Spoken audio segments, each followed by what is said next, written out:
பொன்னியின் ஓசை குடும்பத்தினர் அனைவருக்கும் அன்பான வணக்கங்கள். எனது அன்பு சொந்தங்கள், இன்னும் இங்கே பார்த்து கொண்டிருக்கும் எதிர்கால சொந்தங்கள் அனைவருக்கும் என் மனமார்ந்த நன்றிகள். எப்போதும் போல உங்கள் நேரத்தை மதித்து இன்று நான் கொண்டு வந்திருப்பது தனுஷ் நடித்த புதிய படம் தேரே இஷ்க் மே பற்றிய முதல் விமர்சனம். இந்த படத்திற்கான எதிர்பார்ப்பு எந்த அளவிற்கு இருந்ததோ அதற்கு மேல் ஒரு அவுட்புட் கொடுத்திருக்காங்கன்னு சொல்லலாம். தேரே இஷ்க் மே ஒரு தீவிரமான காதலையும் அதனால் உருவாகும் உணர்ச்சி போராட்டத்தையும் பற்றிய ஒரு கதை.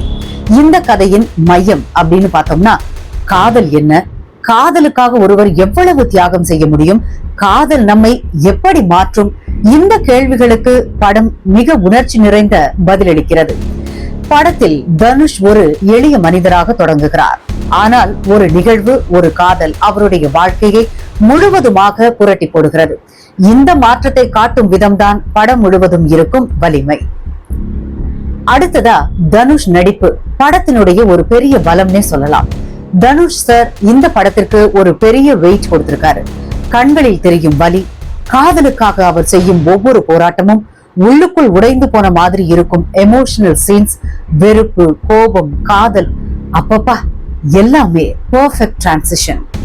இந்த படத்தின் ஒட்டுமொத்த பேக் போனே தனுஷ் தான். திரையில் அவர் தோன்றும் ஒவ்வொரு ஷாட்டிலும் உணர்ச்சி மிக அதிகமாக உணர முடியும். நேஷனல் அவார்டு ஆக்டர்னு ஏன் ரிப்பீட்டடா சொல்றோம் என்பதை இந்த படத்தில் தெள்ள தெளிவாக உணர முடியும். அடுத்ததா கிருதி சனோன். சிம்பிள், நேச்சுரல், அழகான நடிப்பு. கிருதி சனோன் இந்த படத்தில் மிகவும் இயல்பான நடிப்பை கொடுத்திருக்கிறார். அவருடைய ரோல் அதிகமாக பிரகாசிக்காமல் இருந்தாலும் கதை நகர்வுக்கு முக்கியமானதாக இருக்கிறது. கண்ணில் காணப்படும் சாஃப்ட்னஸ், தனுஷ் கேரக்டருடனான கெமிஸ்ட்ரி, சில எமோஷனல் சீன்ஸ்ல வரும் மெச்சூரிட்டி, இவை எல்லாமே படத்தை ஹாட் ஆக்குது. அடுத்ததா இயக்கம் Anand L Rai. Strong direction. Anand L Rai படங்களின் ஸ்பெஷாலிட்டி என்னன்னா, உண்மையான உணர்வுகள் இருக்கும், காதலின் ஆழத்தை காட்டும் விஷுவல் சென்ஸ், கேரக்டர்ஸ் மீது பெரிய கவனம் செலுத்திருக்காரு. இந்த படத்திலும் அதையே 100% காட்டியிருக்கிறார். படத்தில் unnecessary comedy, unwanted slow facing போன்றவை இல்லை. கதையின் எமோஷனல் ஃப்ளோ மிகவும் ஸ்மூத்.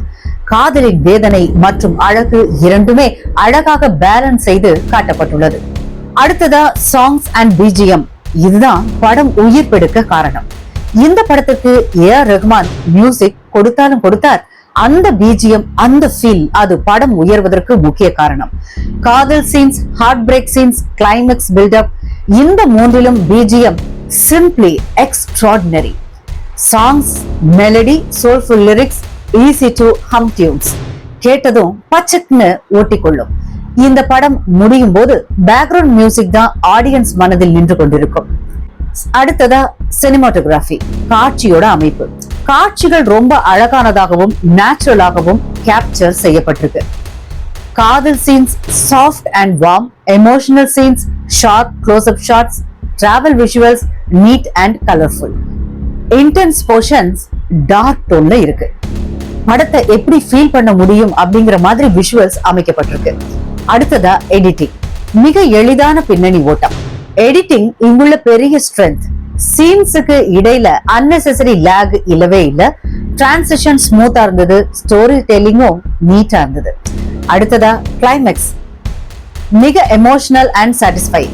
ஸ்பாயிலர் இல்லாமல் சொல்லணும்னா, கதை ஒரு வலிமையான மெசேஜுடன் முடிகிறது. தனுஷ் ஆக்டிங் இங்கே பீக்ல இருக்கும். ஆடியன்ஸோட கண்கள்ல கண்ணீர் வர வைக்கக்கூடிய டீப் எமோஷன்ஸ். இப்படி ஒரு கம்ப்ளீஷன் தான் ஒரு இன்டென்ஸ் லவ் ஸ்டோரிக்கு மேட்ச் ஆகும். மொத்தத்துல ரிவ்யூ பார்த்தோம்னா, தேரே இஷ்க் மே என்பது deep emotional film, outstanding performance from Dhanush, strong direction, good music and background score, beautiful cinematography, honest love story. இந்த படம் காதலின் அழகையும் காதலின் வலியையும் வாழ்க்கையின் உண்மைகளையும் மிக எளிமையாகவும் ஆழமாகவும் சொல்லும். நம்மளோட ரேட்டிங் என்னன்னு பார்த்தா 4.25 for 5. ஆக்டிங்க்கு 5, டைரக்ஷனுக்கு 4.25, music 4, cinematography 4.5, depth 4.25. என்னங்க, நீங்க தைரியமா இந்த படத்தை பார்க்கலாம். இந்த வீடியோவை பார்க்க நேரம் எடுத்துக்கொண்டதற்கு எனது அன்பார்ந்த நன்றிகள்.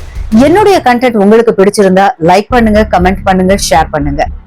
நம்ம சேனலை சூஸ் பண்ணி சப்போர்ட் பண்ணி கொண்டிருக்கும் என் அனைத்து சொந்தங்களுக்கும் விரைவில் சேரப்போகும் எல்லா சொந்தங்களுக்கும் என் இதயம் நிறைந்த நன்றிகள். உங்கள் அன்புதான் எனக்கு மிகப்பெரிய மோட்டிவேஷன். மீண்டும் ஒரு அருமையான வீடியோவோட சந்திக்கிறேன். அதுவரை உங்களிடமிருந்து நன்றி கூறி விடைபெறுவது உங்கள் தேவிகா சுகுமாரன். நன்றி, வணக்கம்.